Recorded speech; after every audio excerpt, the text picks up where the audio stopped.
British government, past and present, has allowed for the importation of sexual violence into the United Kingdom. New data reveals that foreigners are 3 times more likely to be arrested for sexual offences than British citizens. This comes to no surprise to communities who have witnessed this firsthand for years. 84% of grooming gang members are South Asian, specifically Pakistanis and Bangladeshis from predominantly Muslim communities, who have raped, abused, tortured, threatened, and murdered thousands of young girls within the United Kingdom that has systematically been allowed to go on for decades. In Telford alone, 1 in 8 Muslim men were identified as suspects and 1 in 11 were arrested. I'm unsure if grooming gangs is the right word to use, as it's not just gangs luring young girls in with gifts. So many victims have been attacked and harassed at random by such men. Often the gangs are made up of families, cousins, brothers, fathers, uncles, who believe the rape of young girls is an acceptable family activity to participate in. Hi. Hi, Bonnie. You okay? Who's going first then? Me. You're going first. Do you want to spend 2 minutes with me alone or double it and pass it to the next person? So do you want to be nice to your family and give them longer with me, or are you going to be selfish and do 2 minutes? Selfish. You're selfish? Yeah. And what would you do to me in 2 minutes? Tell me. Are you going to destroy me? I think we should put it to the test. In one case, the 12-year-old girl was raped and assaulted by multiple different men she approached for help. A taxi driver agreed to take her to the police station, only then to take her to his house, where she was raped by 5 other men. Can you ever imagine that happening in a native English town? There is a genuine trend in such communities where the rape of young girls is considered to be completely acceptable. For this reason, the term grooming gangs is more accurately referred to as rape gangs. In the above case, aside from the ringleader who received only 3 years in prison, all the child rapists here walked free. It's often hard to get convictions for these rapists, even if their DNA is on the victim's underwear. Predators are often released early. One man in 2014 was released just 2.5 years into a 6-year sentence. Even worse, some have yet to be deported. The Rochdale ringleader still hasn't been deported 9 years after receiving his deportation notice. This tells us that the number of guilty rapists vastly exceeds the number of convictions, and those convicted tend to only serve short sentences. And this is not just a localized issue affecting a few towns. Rape gangs are a nationwide problem, with cases reported as far north as Dundee. Many of the victims have been trafficked between towns by their abusers, highlighting the connection between these different communities. It's no secret that the police officers and council workers are indifferent to the abuse of these girls, prioritizing their own career above the safety of victims. However, in cases, it extends to outright corruption. As reported on by Charlie Peters, in 2000, a secret deal was arranged between a child rapist and police officers. An abused girl was handed over to police by the abuser, and in return he was allowed to go free. Jahangir Akhtar, who later became deputy head of the council, was accused of facilitating the deal, and the abuser was his cousin Arshad Hussain. Alongside this, a local solicitor uncovered the scale of abuse revolving around Arshad. She filed her report only to be told it was unhelpful. When a victim she worked with reported her abuse to the police, her abuser texted her, claiming he had her sibling. However, only someone from the police station could have possibly known she was there. When the solicitor again complained, she was told to never refer to these men as Asian, ever again, and was then booked on an equality and diversity course. Following this, the solicitor's office was broken into. Her files went missing and her computer was accessed. The documents she had been working on were deleted. There were no signs of the doors or files being forced, suggesting that only someone who worked there could have done such a thing. This is not the only case of this nature. In 2013, a Muslim woman in social services for Lancashire Council was jailed for attempting to derail a grooming gang trial. She accessed a database to obtain details about the witness and their family. The perpetrator in the case received only 4 years and 3 months for abusing a child. His cousin threatened to rape the gang and her mother, which was most likely what the woman was helping to find information on. These cases illustrate that the communities these rape gangs belong to are often complicit in covering up the scandals of their friends and relatives. This is why we cannot leave inquiries into rape gangs up to local councils, as it's often the case they are corrupt themselves. So what is the government's response to this?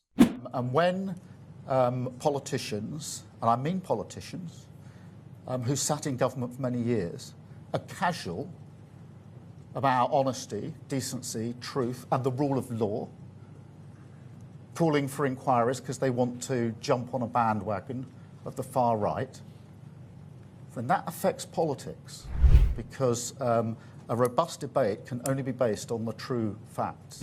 Starmer has used his supermajority to force his MPs to vote against the inquiry, ejecting them from the party if they did not comply. But why is that?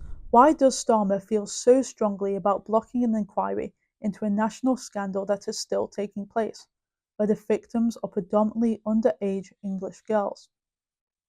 Is it because a national inquiry would highlight the mass scale of corruption in our public services, in areas dominated by the Labour Party, that rely on the votes of Muslim communities to stay in power?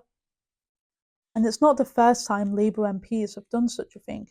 Sean Davies, the Labour MP for Telford, downplayed the scale of rape gangs and attempted to block an independent inquiry. The likely reason is that such an inquiry would challenge the narrative that diversity is our greatest strength. If the brutal murder of 3 girls in Southport sparked riots across the country, imagine the national response to an inquiry exposing foreign-led rape gangs within Britain would do. We've witnessed the same thing happen before. In 2004, a documentary named Edge of the City was set to be released. It captured the fact that South Asian men were abusing young English girls. However, organisations like Unite Against Fascism and the National Assembly Against Racism and the Chief Constable of West Yorkshire lobbied for the documentary to be taken down, arguing that it would harm community relations and that the BNP would profit from it. And so victims of rape were and still are being sacrificed on the altar in the name of diversity. After the Southport riots in the summer, Labour had their political enemies imprisoned overnight, with Keir Starmer being quick to come to the defence of Muslim communities. We've also seen shocking scenes across the nation. A mindless minority of thugs who thought that they could get away with causing chaos, smashing up communities and terrifying minorities, vandalising and destroying people's property, even trying to set fire to a building with human beings inside it, shouting racist slurs on our streets, Nazi salutes at the cenotaph, the very place we honour those who gave their lives for this country, desecrating their memory under the pretence, and it is a pretence, of legitimate protest. In relation to the Muslim community, look, let me be very clear. I will take every step that's necessary to keep you safe. However, where was the same attitude when it came to foreign rape gangs? Peter Lynch killed himself in prison after he was sentenced to 2 years for shouting racist and provocative remarks. It's clear that, like King Vortigern, Starmer favours the foreigner over his own people, a term that I like to coin Vortigernism. This situation mirrors the treatment of the Sikh community in the 1980s, who were compelled to protect their own communities due to the failure of local authorities. In recent years, at least 2 cases of fathers who tracked down their daughters and attempted to remove them from their abusers were arrested by police. But what are people supposed to do when authorities refuse to address the problems affecting their communities? They are left with no choice but to defend themselves. There's never been a national inquiry into the group-based rape of young girls, neither has there been a comprehensive investigation into the systems, organisations and individuals that fail to protect victims, nor have those in power ever been held responsible for their inaction. The fact the government will not inquire into this is despicable. Only a public inquiry can expose how deeply rooted corruption has allowed the systematic abuse of children to persist, and thereby bring those responsible to justice. In Rotherham, there were 265 allegations of misconduct, with 91 investigations involving 47 officers. Of those, only 5 suffered any penalties. Nobody was fired or brought to justice for their misconduct. Even now, I wouldn't be surprised, in light of the inquiry, if local authorities are already destroying further evidence.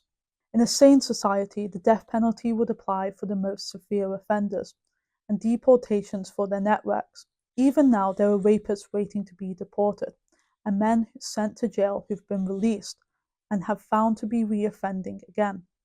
Worst of all, those in power, such as Starmer, have previously voted against deporting foreign national offenders. It's clear we are effectively under anarcho-tyranny. The ideology of political correctness and the push for young people to address their supposed unconscious racism has contributed to thousands of girls becoming victims of rape gangs. It is time to take proactive measures within our own communities, much like the Sikh community, by teaching our young girls to be cautious of such individuals. On a positive note, the fact that rape gangs are gaining traction on X, being shared by important figures like Elon Musk, is significant. It has brought much needed awareness to an issue that has long been covered up. Finally, waking up the masses. It is no longer to be considered a warning in the sense of a Orwellian prophecy or a far-right conspiracy theory, but discussed as a cultural reality. One day, memorials will be erected as a form of collective remembrance. A memorial outside Parliament would be a good idea, forever reminding politicians the evil that was allowed to occur throughout our island. I am Elizabeth Heverin, and thank you for watching Vox Populi. For those of you who are interested in helping the victims of such horrible gangs, I strongly recommend donating or even volunteering at the Maggie Oliver Foundation to support victims in need. Thank you.